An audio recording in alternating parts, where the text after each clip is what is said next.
Bismillahirrahmanirrahim. Assalamualaikum warahmatullahi wabarakatuh. Perkenalkan, saya Isna Azizah dengan NIM 202121012 dari kelas HKI 5A.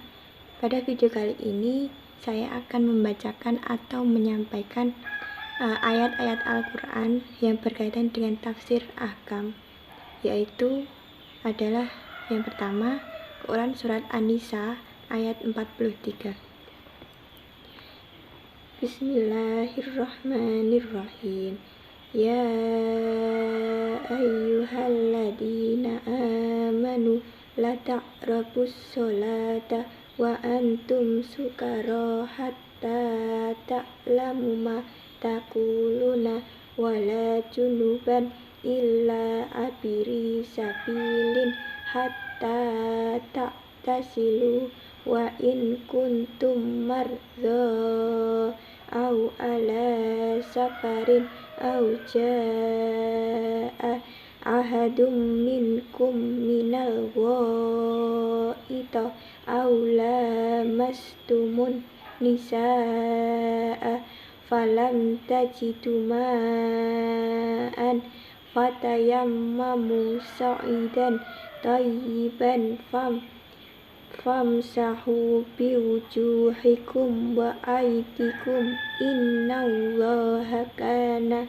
ghafuwan ghafur. Renungan yang bisa diambil dari Quran Surat An-Nisa ayat 43 ini adalah, di sini ternyata Allah benar-benar menjaga Islam dan menjaga sholatnya orang Islam. Disampaikan bahwa janganlah kamu mendekati sholat ketika kamu dalam keadaan mabuk sampai kamu sadar apa yang kamu ucapkan. Dan jangan pula kamu menghampiri masjid dalam keadaan junub kecuali hanya melewati saja. Dari sini dapat kita ambil renungan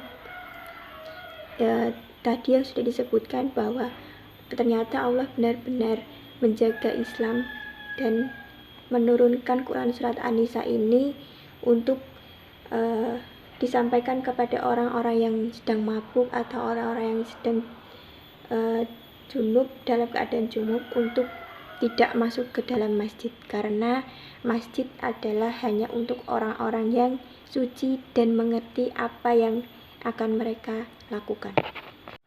Quran Surat Al-Isra ayat 78-79. Bismillahirrahmanirrahim.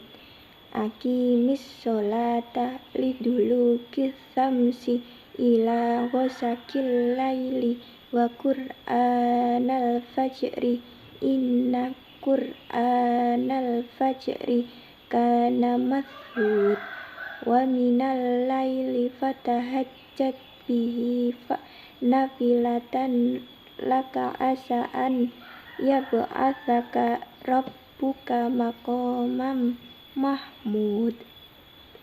Renungan yang bisa kita ambil dari Quran Surat Al-Isra ayat 78-79 ini adalah, Allah memerintahkan kita untuk melaksanakan sholat sejak matahari tergelincir sampai dengan gelapnya malam, dan laksanakanlah pula sholat subuh.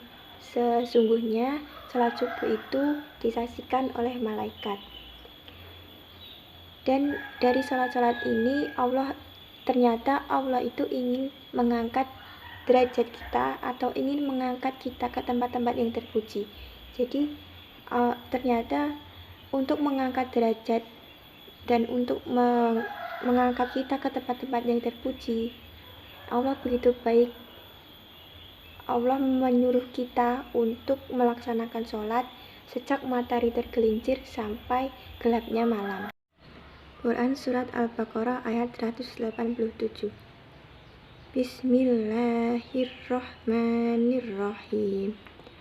Uhilla lakum lailatas siyamir rafathu ila nisaikum hunna libasul lakum wa antum libasul lahunna alimallahu annakum kuntum tahtanuna anfusakum fataba alaikum wa afa ankum. fal ana bathiruhunna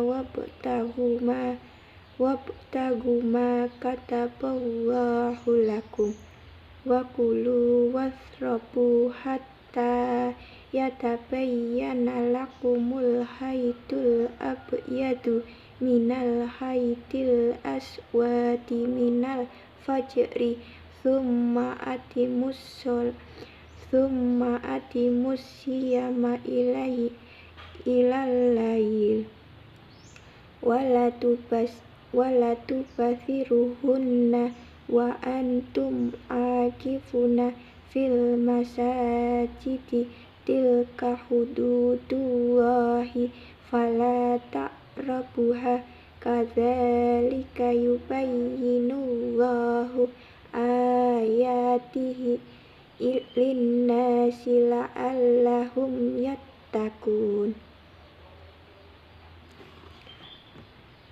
Dari Quran Surat Al-Baqarah ayat 187 ini, renungan yang bisa kita ambil yaitu ternyata dalam surat ini Allah memberikan keringanan kepada hamba-hambanya, di mana sebelumnya di awal-awal perintah berpuasa, kaum muslimin diperintahkan berpuasa dan mereka dilarang makan dan minum dan berijma di malam-malam hari berpuasa setelah mereka tidur.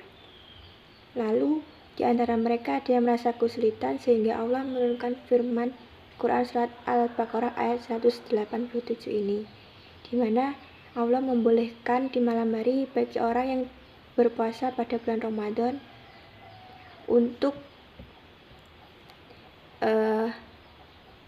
bercampur dengan istri-istri kamu, dan kamu pun adalah bagian bagi mereka. Sesungguhnya Allah mengetahui bahwasanya kamu tidak dapat menahan nafsu.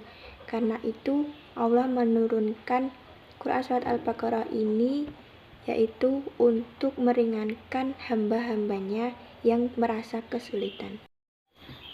Quran Surat At-Taubah ayat 103.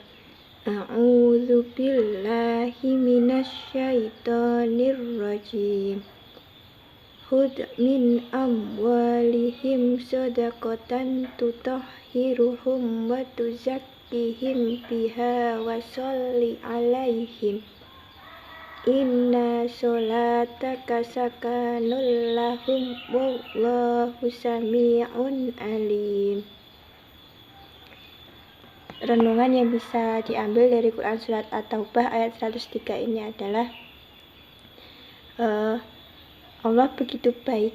Ternyata Allah begitu baik kepada kita untuk membersihkan diri dari sifat-sifat buruk karena harta benda seperti kikir, tamak, dan sebagainya. Allah menyuruh kita untuk berzakat. Tujuannya yaitu untuk membersihkan harta benda yang dimiliki dari hak orang lain, yaitu orang-orang yang berhak menerima zakat sesuai dengan ketentuan agama Islam. Quran Surat An-Nur ayat ke-30. A'udzu billahi minasyaitonir rajim. Kullil mu'minina ya'udzu min absarihim wa yahfazu furujahum dzalika azka lahum innallaha khabirum bima yasnaun. Dari Quran Surat An-Nur ayat ke-30 ini, hal yang bisa kita renungi yaitu di sini ayat 30 yang berartikan katakanlah kepada laki-laki yang beriman agar mereka menjaga pandangannya. Yang demikian itu lebih suci bagi mereka. Ternyata Allah memudahkan bagi hamba-hambanya untuk lebih suci dan lebih baik lagi, yaitu adalah untuk menjaga pandangannya dan memelihara kemaluannya. Karena menjaga pandangan dan memelihara kemaluan itu ternyata adalah hal yang lebih suci bagi mereka yang mampu akan hal itu. Quran Surat Al-Ahzab ayat 59. A'udzu billahi minasyaitonir rajim. Ya ayyuhan nabiyyu qul lil azwajika wa banatika wa nisa'il mu'minina yudnina 'alaihinna min jalabibihinna dzalika adna ay yu'rafna fala yu'dain wa kana Allahu ghafurur rahim. Renungan yang bisa kita ambil dari Quran surat Al-Ahzab ayat 59 ini adalah ternyata Allah memudahkan bagi kita anak-anak perempuan, istri-istri orang mukmin, agar mereka lebih dikenal, yaitu untuk menutupkan jilbabnya sehingga mereka tidak diganggu. Dalam hal ini Allah Maha Penyayang dan Maha Pengampun. Yang saya sampaikan, apabila ada salah dan kurangnya saya mohon maaf. Wassalamualaikum warahmatullahi wabarakatuh.